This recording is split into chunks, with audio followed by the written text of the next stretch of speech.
إن الحمد لله نحمده ونستعينه ونستغفره ونستهديه ونعوذ بالله تعالى من شرور أنفسنا ومن سيئات أعمالنا من يهده الله فلا مضل له ومن يضلل فلا هادي له وأشهد أن لا إله إلا الله وحده لا شريك له وأشهد أن محمدا عبده ورسوله أما بعد فإن أصدق الحديث كتاب الله تعالى وخير الهدي هدي محمد صلى الله عليه وسلم وشر الأمور محدثاتها وكل محدثة بدعة وكل بدعة ضلالة وكل ضلالة في النار.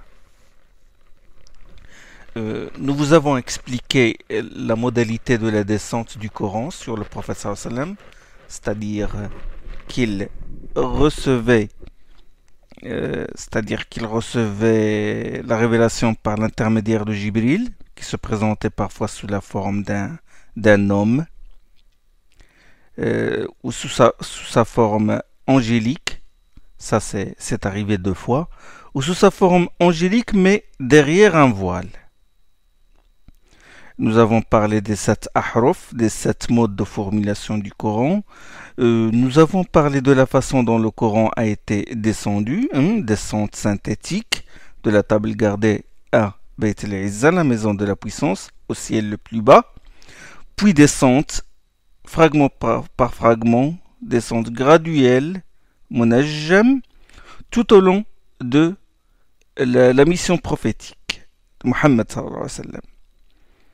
Alors, si nous respectons l'arbre des sciences que nous avons schématisé, nous avons mis descente fragment par fragment dans un rectangle, et de ce rectangle se ramifient 2 branches.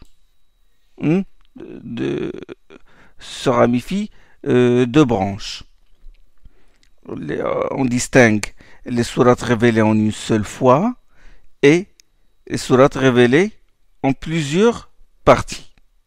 Bien sûr, nous avons déjà dit que le najm, le morceau révélé au prophète sallallahu alayhi wa sallam en une seule situation, en une seule circonstance, il peut être formé de 5 versets, 10 versets, ou plusieurs versets, ou même une partie d'un verset, ou une sourate entière, ou 2 sourates au maximum. Ou 2 sourates, ça au maximum. Alors, sourates révélées en plusieurs parties. Ça, c'est dans la majorité des cas. Sourates révélées en plusieurs parties, ça, c'est dans la majorité des cas. La plupart des sourates ont été révélées partie par partie. Exemple, la sourate Iqra, les 5 premiers versets,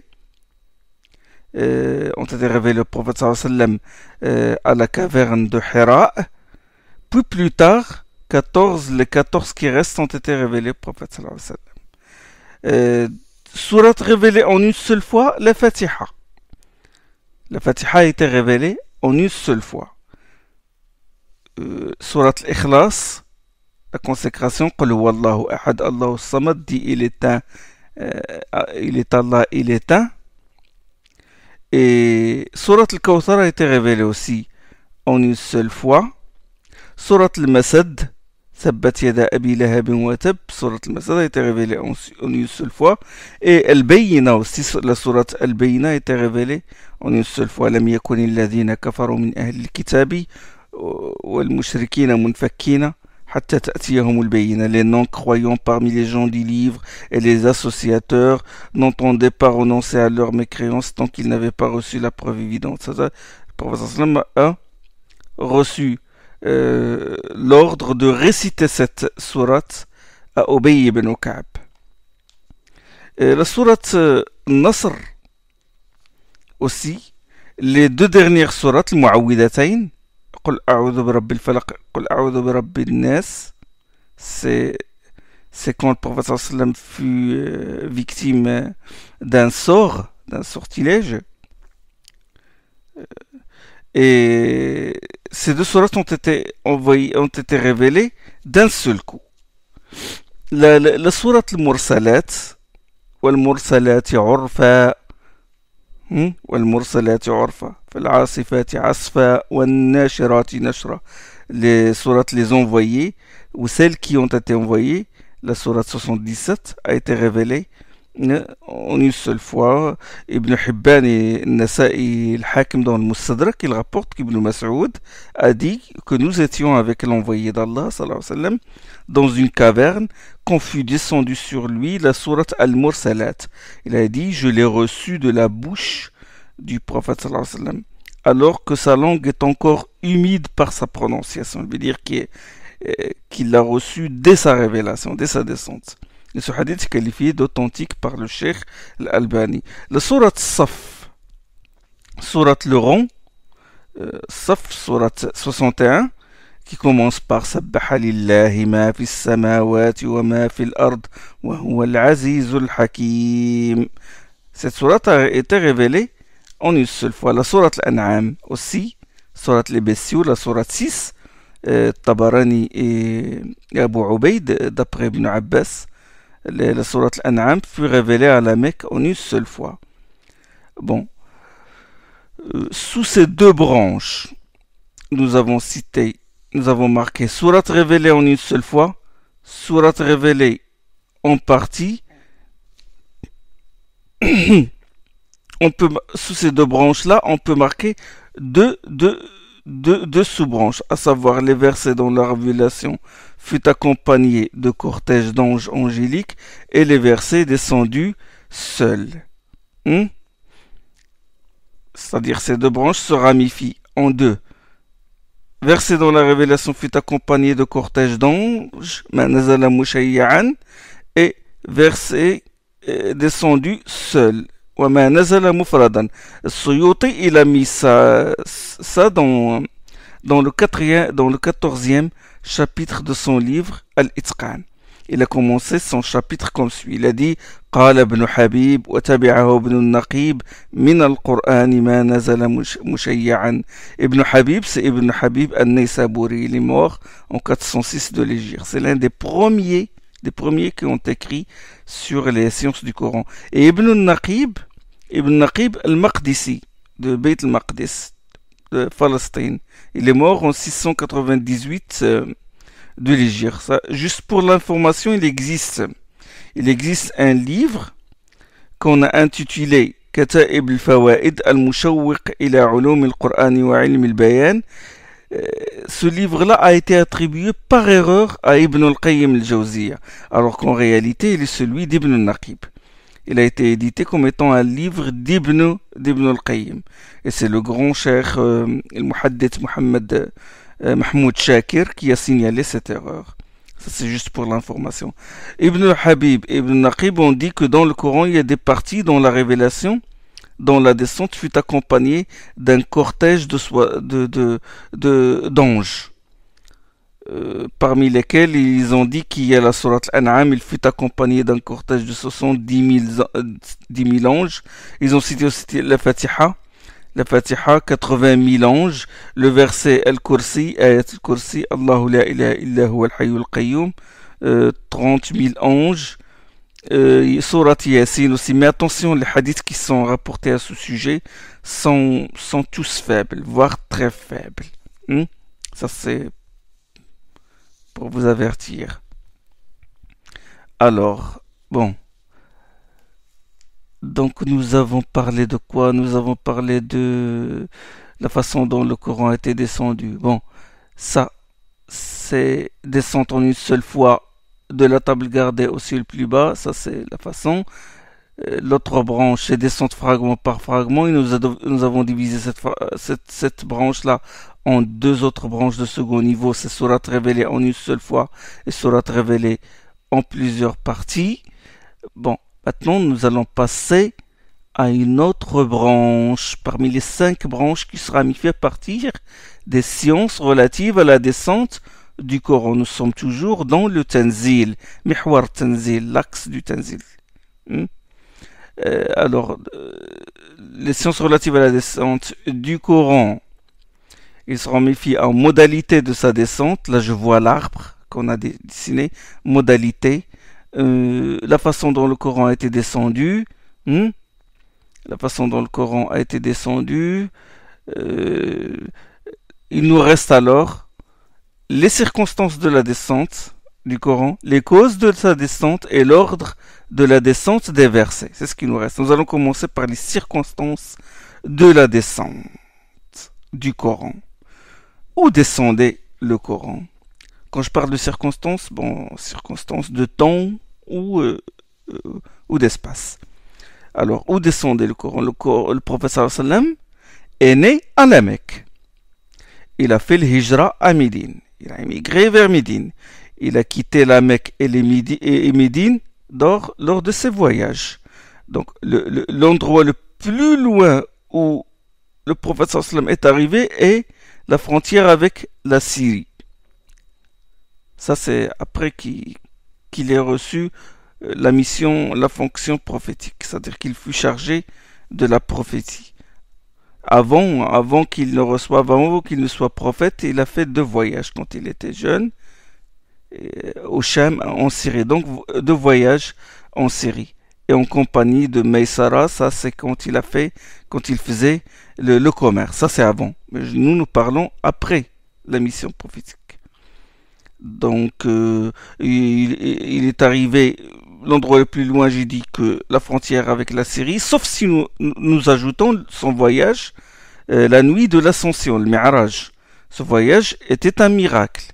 Mais nous, les gens de la Sunna, nous le considérons comme un voyage réel. Donc, nous ajoutons ce voyage.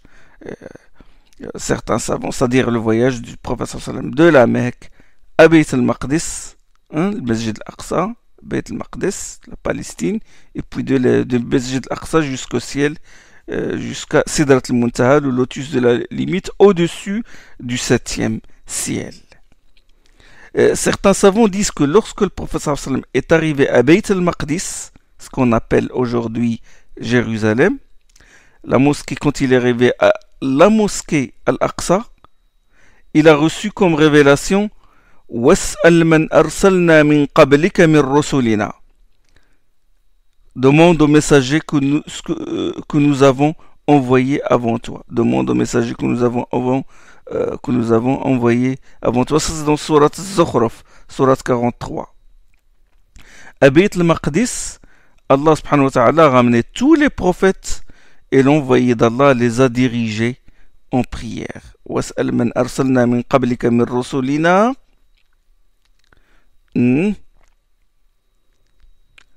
a été révélé, on dit certains savants, وَاسْأَلْ مَنْ أَرْسَلْنَا مِنْ قَبْلِكَ مِنْ رُسُلِنَا أَجَعَلْنَا مِنْ دُونِ الرَّحْمَنِ آلِهَةً يُعْبَدُونَ.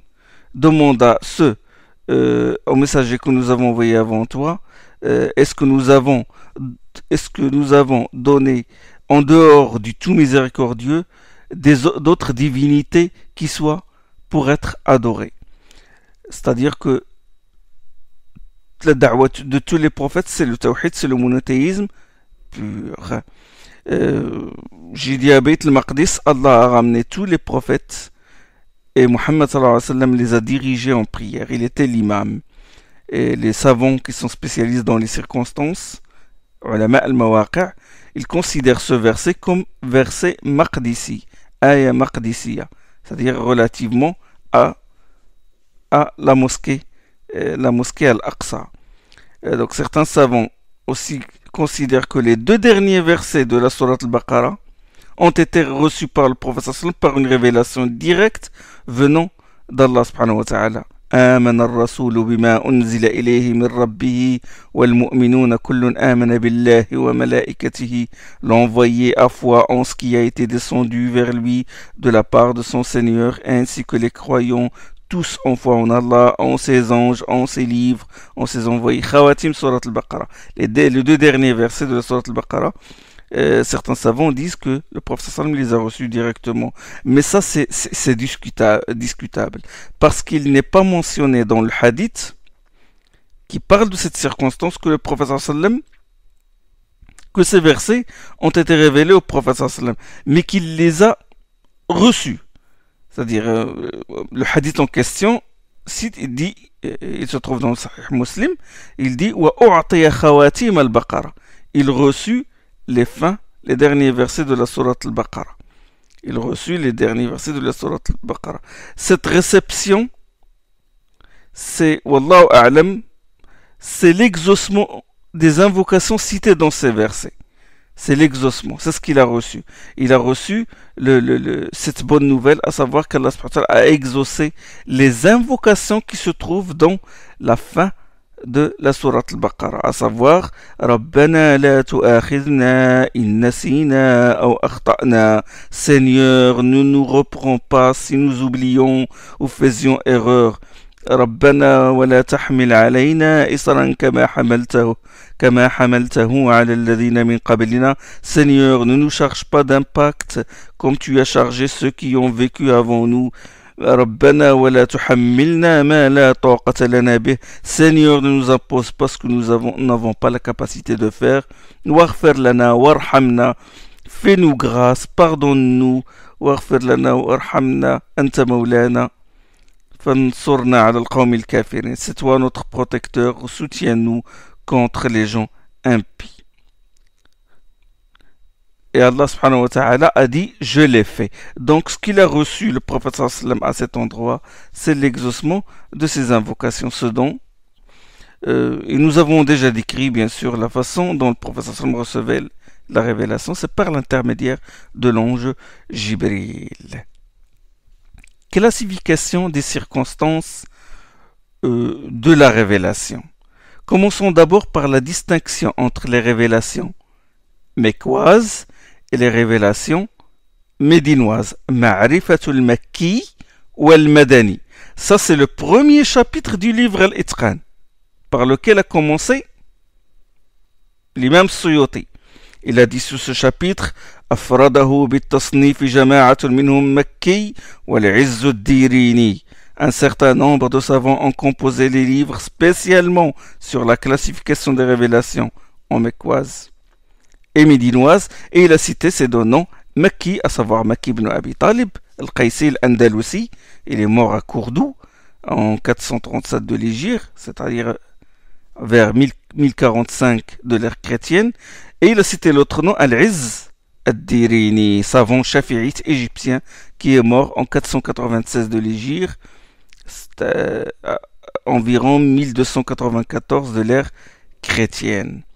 En fait, les chercheurs n'ont pas trouvé de livre exclusivement consacré aux Mecquois et aux Médinois de ces deux éminents savants.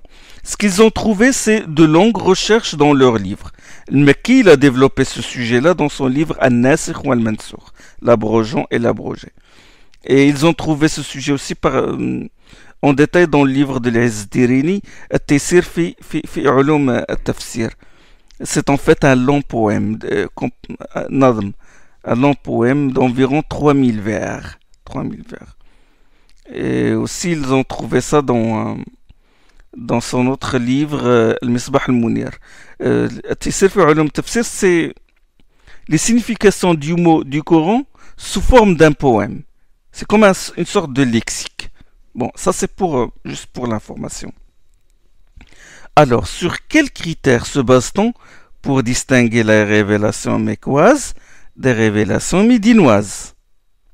As-Suyuti a dit qu'on distingue trois critères, ou trois nomenclatures.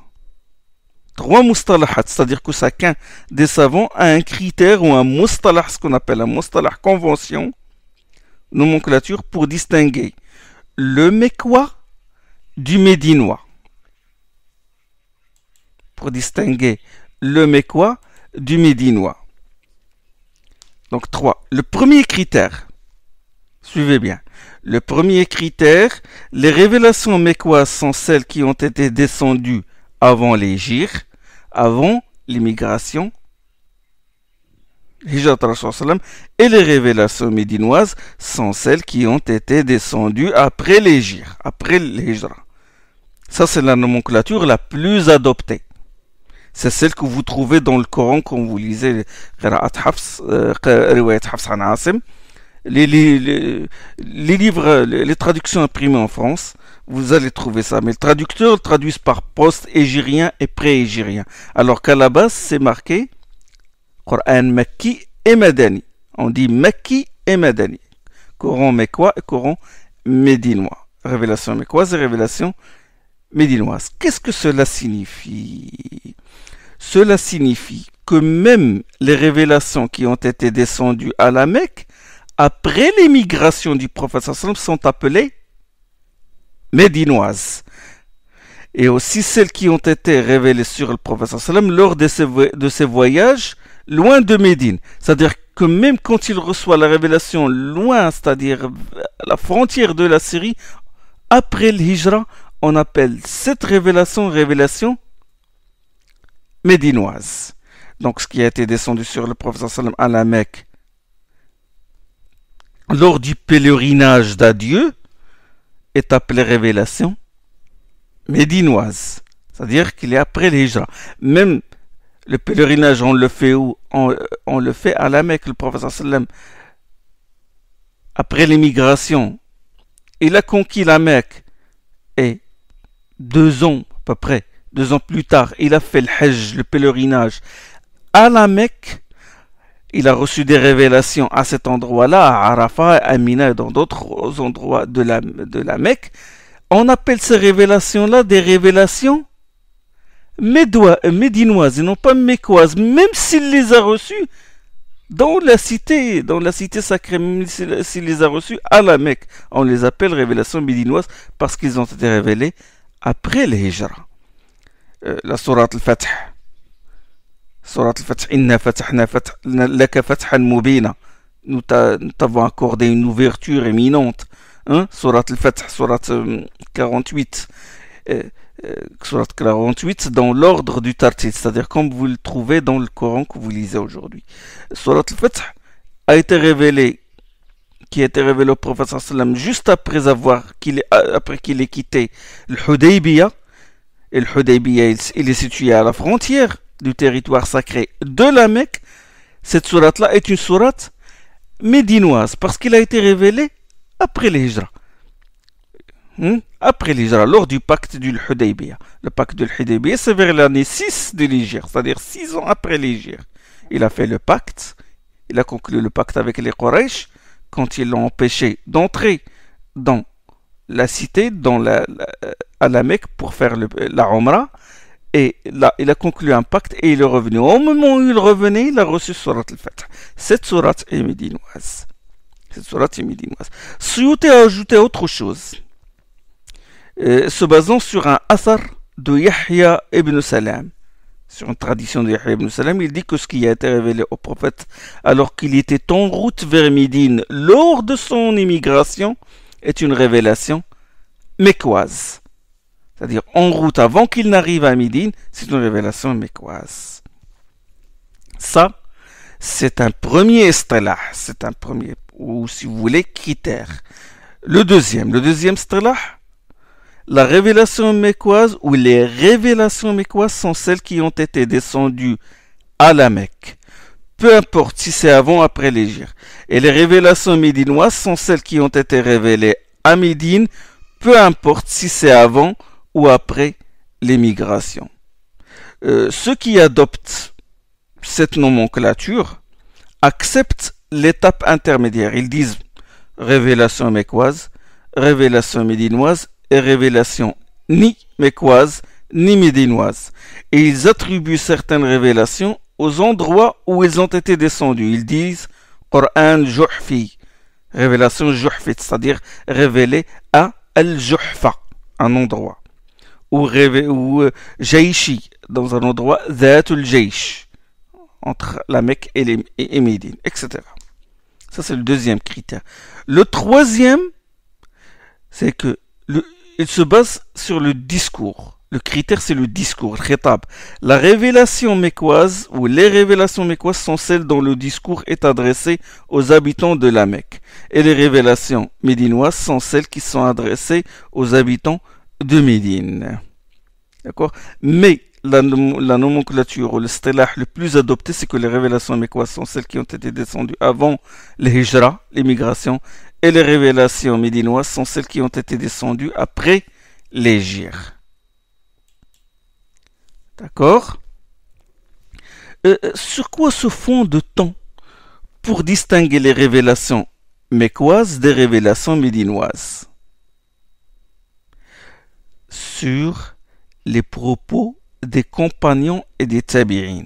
C'est sur le athar, sur les preuves scripturaires, sur la transmission, c'est-à-dire les textes qui remontent authentiquement aux compagnons et à leurs pieux successeurs, c'est-à-dire leurs disciples, les disciples des compagnons. Aucun hadith, il n'y a pas de hadith prophétique, ne prouve que le prophète sallam a dit que telle sourate est mécoise et telle sourate est médinoise. Ça, c'est un travail laissé aux compagnons. Les compagnons entouraient le prophète sallam. Le Coran constituait le tout pour eux. Abdullah ibn Mas'ud radiyallahu anhu jurait, comme c'est rapporté dans Sahih al-Bukhari.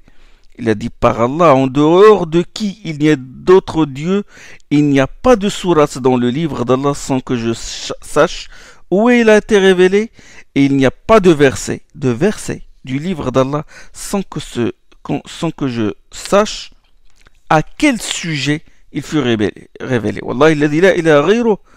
ما أنزلت سورة من كتاب الله إلا أنا أعلم أين أنزلت ولا أنزلت آية من كتاب الله إلا أنا أعلم فيما أنزلت ولو أعلم أحدا أعلم مني بكتاب الله تبلغه الإبل لركبت إليه. Il a dit, si je connaissais quelqu'un de plus savant que moi à propos du livre d'Allah qu'on puisse atteindre à d'autres chameaux, j'irai jusqu'à lui. Les circonstances et les causes, ce sont les compagnons qui s'en occupaient. Ils les avaient enregistrés et ils les avaient transmis aux tabi'in, à leurs puis successeurs. Le prophète sallam, qu'est-ce qu'il fait? Le prophète sallam, il évaluait les choses à leur juste valeur. Il dosait. Il ne s'est pas beaucoup intéressé à ce genre de classification. Il a laissé à la discrétion des compagnons les circonstances et l'ordre chronologique, je veux dire, l'ordre chronologique de la descente, intéresse surtout les spécialistes, les grands savants. C'est pour distinguer l'abrogeant et l'abrogé, ou ceux qui étudient la question de la spécification de certains versets ou énoncés juridiques. Tarsis. Et c'est aussi à quoi ça sert, pourquoi la révélation a été, le Coran a été descendu chronologiquement, verset par verset, fragment par fragment. C'est aussi, ça a un but d'éducation, comme on l'a dit dans les séances précédentes, c'est-à-dire la gradation dans l'éducation, la tazkiya, la purification et l'éducation, comme on l'a vu, comme je vous l'ai déjà expliqué. Donc ça c'est en second degré, mais le professeur Sam s'est intéressé à autre chose lors de la réception de la révélation, à une autre forme d'explicitation, à savoir l'agencement des morceaux de la révélation qu'il recevait. C'est cela dont il était chargé dès le départ, sallallahu alayhi wa sallam. Depuis qu'il a reçu l'ordre, depuis qu'il a reçu Iqra bismi rabbiki. C'est le tartil.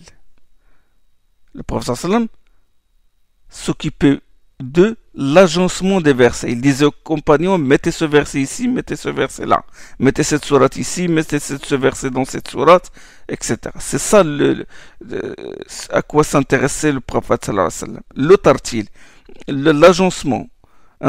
Vous savez, quand on entend le tartil, ça nous renvoie directement à la façon d'articuler, de prononcer les lettres, les voyelles, l'idgham, l'élision, la prolongation des voyelles longues, etc. Le runna, le tanwin, etc. Mais ça, c'est un agencement vocal, tartil, sauti. Ce dont je parle maintenant, c'est l'agencement textuel, c'est-à-dire l'agencement textuel, sa composition, selon l'ordre qui existe dans la table gardée.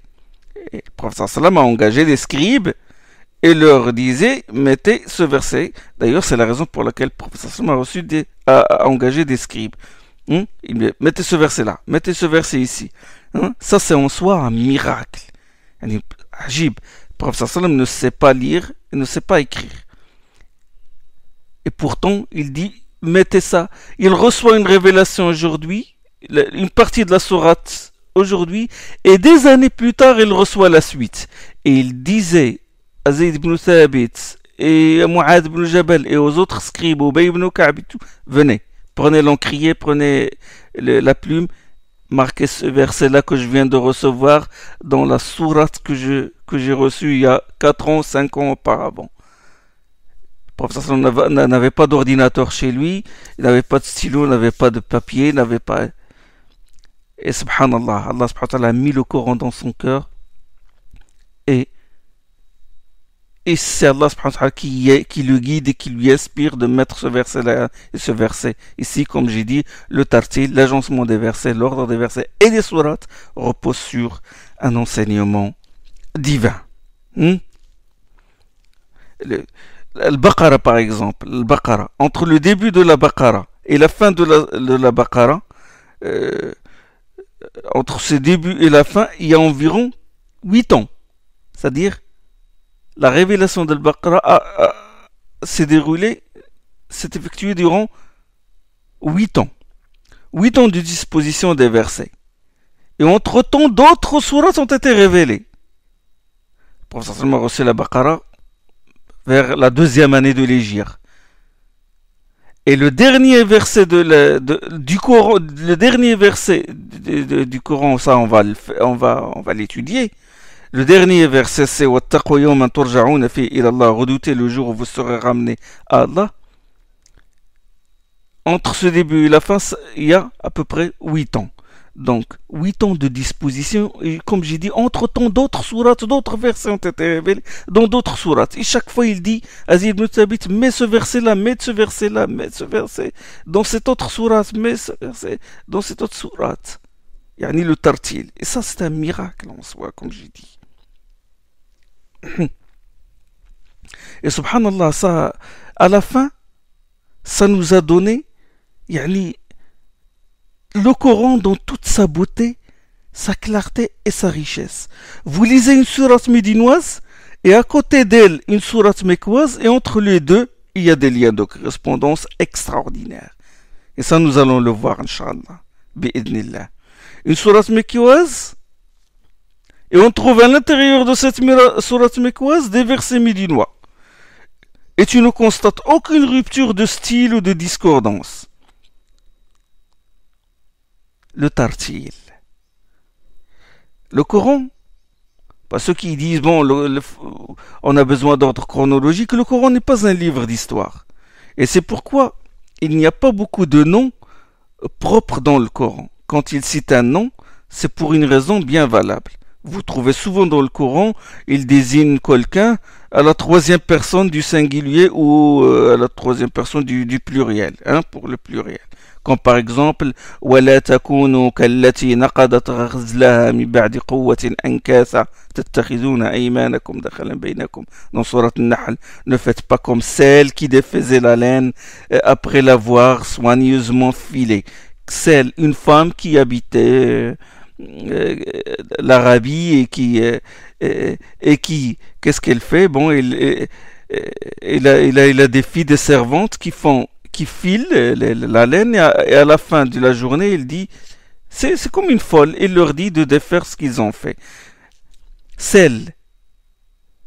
Le Coran ne parle pas ne cite pas le nom de cette femme, parce que ce n'est pas ce qui nous intéresse, ce n'est pas qui intéresse les musulmans. Ce qui leur intéresse, c'est la leçon tirée de ce qui a été dit, de ce qu'a fait cette personne-là, en bien ou en mal, وَلَا تَكُونُوا كَالَّتِي نَقَضَتْ غَزْلَهَا مِنْ بَعْدِ قُوَّةٍ أَنْكَاثًا. Ne faites pas comme celle qui défaisait la laine après l'avoir soigneusement filée. C'est-à-dire, ne faites pas de bonnes œuvres et après vous démolissez, vous détruisez tous vos œuvres-là avec vos péchés. Et وَاتْلُ عَلَيْهِمْ نَبَأَ الَّذِي آتَيْنَاهُ آيَاتِنَا فَانْسَلَخَ مِنْهَا فَأَتْبَعَهُ الشَّيْطَانُ فَكَانَ مِنَ الْغَاوِينَ.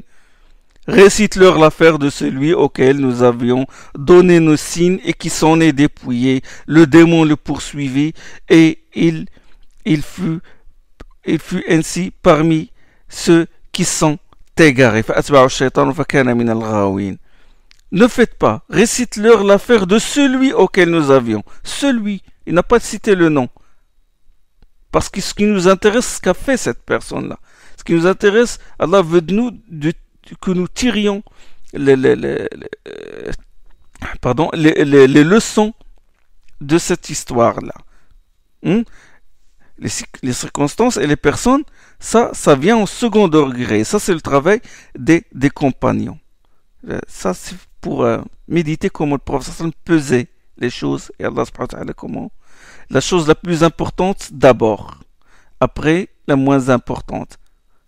Les circonstances, notre religion ne l'a pas négligé, mais ça reste en second degré par rapport au tortil, au Coran qui est agencé comme nous le récitons aujourd'hui. C'est ça le premier but.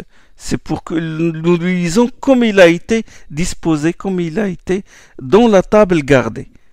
Comme Allah subhanahu wa ta'ala l'a révélé la première fois. Et les circonstances, ça nous aide. Nous allons parler de l'utilité des circonstances.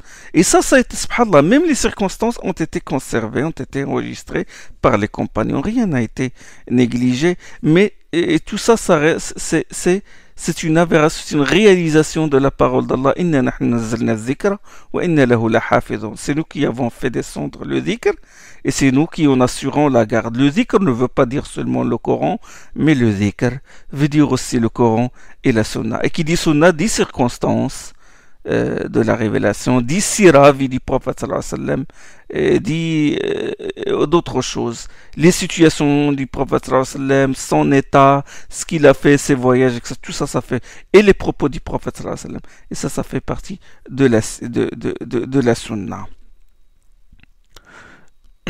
Ce sont les orientalistes qui sont beaucoup intéressés à l'ordre chronologique des sourates et des versets, comme Noldeke dans l'histoire du Coran. Blacher aussi, il a même fait une traduction selon l'ordre chronologique. Après, il a changé, il a fait la traduction du Coran selon le Tartil. Leur but, c'est de reconstituer la personnalité du prophète sallallahu alayhi wa sallam. Étant des non-musulmans, ils sont partis du principe que le Coran est l'œuvre de Mohammed, donc œuvre humaine. Et un homme reste un homme. Un homme, ça reste un homme. Tout ce qui est en lui évolue. Il peut penser une chose et des années plus tard, il se rend compte qu'il s'est trompé. Il peut se contredire. Son style, la façon de parler change. Si c'est un écrivain, bon, son style va changer. Il va s'améliorer. Ou au contraire, va se dégrader. Ses connaissances changent. Il mûrit avec le temps et il subit des influences du milieu.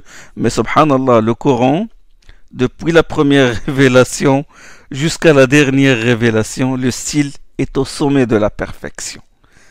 Sa richesse en enseignement est restée la même. Yani, eux, ils veulent remonter les sources jusqu'au début. Puis il dit, voilà, le Coran, l'ordre chronologique, la première révélation, puis qu'est-ce qui s'est passé avant même la révélation et tout. Ils essaient de découvrir l'origine. Est-ce qu'il y a quelqu'un qui lui a enseigné ça? Le milieu où il vivait, est-ce qu'il y a des gens, des théoriciens, les juifs et les chrétiens qui lui ont appris des choses, des enseignements qu'il a mis dans le Coran, etc. Les shubuhat des orientalistes. Et subhanallah, la première révélation, ça donne une grande claque au négateur. Iqra bismi rabbika alladhi khalaq. La première révélation. Lis au nom de ton Seigneur qui a créé. Récite au nom de ton Seigneur qui a créé. Iqra bismi rabbika alladhi khalaq. Khalaq al-insana min alaq. Il a créé l'homme à partir d'une adhérence. Iqra wa rabbuka al-akram. Lis et ton Seigneur est le plus généreux. Alladhi allama bil qalam. Qui a enseigné par le qalam, le stylo, la plume, allama al-insana ma lam ya'lam, qui a enseigné à l'homme ce qu'il ignorait. Yani, subhanallah, un fait troublant qui doit vraiment susciter la réflexion de n'importe quelle personne qui réfléchit. Dès le départ, lit, et le prophète sallam ne sait pas lire, ne sait pas écrire. وما كنت تتلو من قبله من كتاب ولا تخطه بيمينك إذا لارتاب المبطلون. Avant ce Coran, tu ne récitais le texte d'aucune écriture, ni n'en écrivait aucun de ta main, sans quoi les négateurs auraient quelque chose pour faire douter de l'authenticité du Coran. إذا الارتاب المبطلون aurait du doute. Tu ne récitais aucun livre. Pour ça, tu ne récitais aucun livre. Comme Allah dit subhanahu wa ta'ala dans Surat Al-Ankabut. Allah lui a ordonné de réciter. Et il a récité le Coran toute sa vie. De lire le Coran. Et il l'a récité toute sa vie. Il a lu le Coran. Iqra, qara. C'est pas, parce que qara'a, c'est pas seulement à partir d'un support, à partir d'un livre. Ça peut aussi être une lecture de ce qu'il y a dans la poitrine. Il l'a reçu, Allah l'a mis dans son cœur et lui le récitait. Donc lecture visuelle, spirituelle. Allah lui, subhanahu wa ta'ala, lui a ordonné de lire Iqra et toute sa vie il l'a lu. Il a récité le Coran. Allah lui a parlé du qalam, de la plume. Pour ça, ne savait pas, n'a jamais utilisé le qalam. Et Allah lui parlait du qalam, lui a parlé Iqra wa rabbuka al-akram alladhi 'allama bil qalam, qui a enseigné à l'aide du qalam. Il lui a parlé de l'outil de l'écriture. Le prophète a engagé des scribes qui écrivaient la révélation durant toute sa mission prophétique. Et Allah subhanahu wa ta'ala lui a révélé qui 'allama al-insana ma lam ya'lam, qu'il a enseigné à l'homme ce qu'il ignorait. Et il lui a enseigné le livre. Et le prophète sallam n'a cessé de l'enseigner. Jusqu'à sa mort. Le prophète sallam lui-même ne s'attendait pas à ce souffle divin. Quand il reçut la révélation pour la première fois, à la caverne de Hira, l'histoire est connue, il retourna en hâte chez lui, le cœur tout palpitant. Et il raconta ce qui lui était arrivé à son épouse Khadija. Réaction normale d'un homme normal. Il n'a rien forgé de sa tête, ni rien. Lui-même ne s'attendait pas à ça. Subhanallah. Muhammad sallallahu alayhi wa sallam, qui ne sait pas lire, a reçu l'ordre Iqra, lis. Iqra bismi rabbika alladhi khalaq. Khalaq al-insana min 'alaq. Comme ils sont beaux ces versets. La beauté, le style de ces versets, c'est extraordinaire. Déjà, le sommet de la perfection dès le départ. Dès le départ, le sommet dans la fasaha, dans l'éloquence.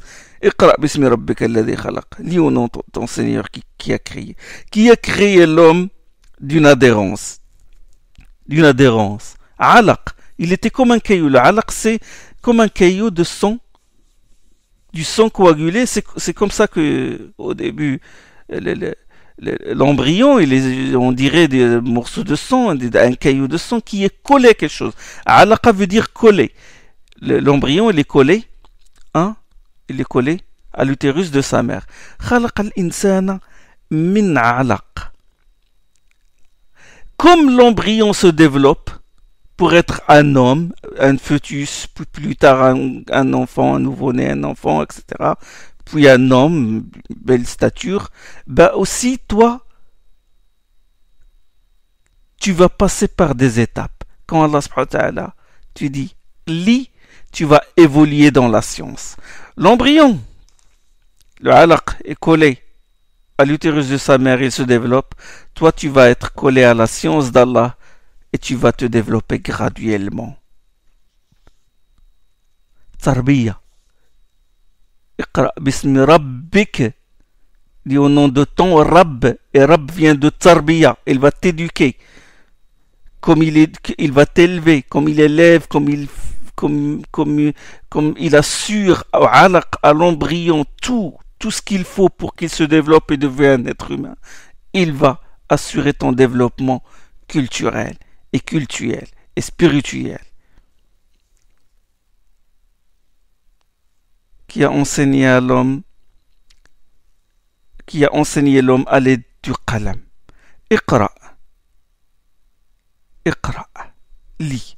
Et il y eut quelques années plus tard une révolution dans le domaine de la lecture et de la récitation. Il lui a dit Iqra. Et des années plus tard, qira'at, lecture du Coran, avec un ton et une mélodie qui n'est ni de la poésie ni de la prose. Un mode nouveau de la récitation, le tartil et le tajwid, le tahqiq, et le dawr et le hadr, on va parler Inch'Allah de ça, bi'idnillah. Et Allah lui a révélé, a enseigné à l'homme, allama al-insana bil qalam, a enseigné l'homme à l'aide du qalam, et il y eut une révolution dans le domaine de l'écriture au sein de la communauté arabe et musulmane. Révolution dans la graphie, révolution dans le système diacritique avec Abu al-Aswad al-Du'ali, Nasr ibn Asim al-Laythi, Yahya ibn Ya'mar, al-Khalil al-Farahidi, Sibawayh, le grand Sibawayh. Une révolution dans ce domaine. Allama al-insana ma lam ya'lam. Il a appris à l'homme ce qu'il ne connaissait pas. Mohammed sallallahu alayhi wa sallam reçut ce verset-là, et depuis la révélation de ce verset, la communauté musulmane n'a cessé de sortir des ténèbres de l'ignorance à la lumière de la science et de la connaissance. Pas seulement dans les sciences religieuses, mais dans tous les domaines, la médecine, l'astronomie, la révolution scientifique. D'après l'expérience humaine, un génie ne vient pas d'un seul coup. On ne devient pas un grand écrivain d'un seul coup, un moraliste ou un philosophe d'un seul coup, un grand médecin ou un inventeur. Il faut des années de travail, de souffrance. Par exemple, Thomas Edison n'a pas inventé la lumière électrique du jour au lendemain. Et il a illuminé le monde du jour au lendemain. Il a fait des essais. Mais là, le professeur sallam, il a illuminé le monde d'un seul coup. D'un seul coup, parce que le Coran n'est pas le résultat d'une expérience passée, mais une œuvre divine. Et ça, les orientalistes le contestent. Et Gustave Le Bon, dans le livre, comment il s'appelle le livre, La civilisation des Arabes. Et il vante la civilisation des Arabes. Ça vraiment, il a dit, il est très avancé. Ça le trouble, ça l'éblouit. Mais quand il parle de Mohammed sallallahu alayhi wa sallam, il dit, nous ne disposons pas de documents archéologiques, nous disposons mais c'est sûrement, il y avait une civilisation avant l'islam, avant la venue de Mahomet, comme il dit. Il dit non, mais c'est venu progressivement, même si on se rend compte pas de la civilisation arabe. Et il a critiqué les orientalistes qui disent que les Arabes avant l'islam étaient des barbares et tout. Mais oui, il y a eu cette truc, subhanallah, ce sursaut, ce rêve. Mais c'est vrai qu'on ne peut, quelqu'un de logique, quelqu'un qui raisonne, il va dire non, c'est impossible. La civilisation musulmane ne peut pas sortir comme ça d'un seul coup. Il y a eu des expériences, il y a eu une préparation auparavant.